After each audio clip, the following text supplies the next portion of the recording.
zirimo ziraza ari nyinshi. Arakandi kavuga ngo wanyikorereye umusaraba mana nta kiguzi nafite,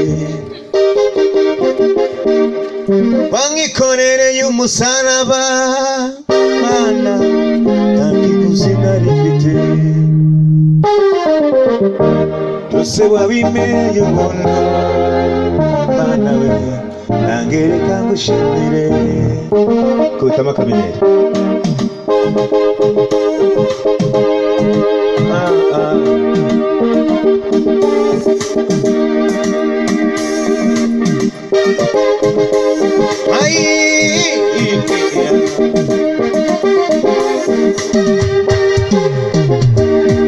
Wanyikorereye umusaraba mana nta kiguzi narifite, wanyikorereye umusaraba mana we nta kiguzi narifite, wanyikorereye ubukazo narifite mana we nta kiguzi narifite, wanyikorereye kagahinda mana nta kiguzi narifite, wikorera nabwo ukeneye mana nta kiguzi narifite, byose byose mana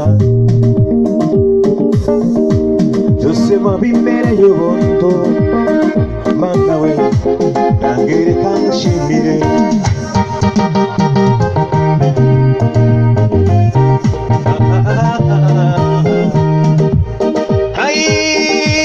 Byose wabimereye ubuntu mana we nange reka ngushimire, byose wabimereye ubuntu mana mana mana mana we nange reka ngushimire. Zikomeza kubonyesha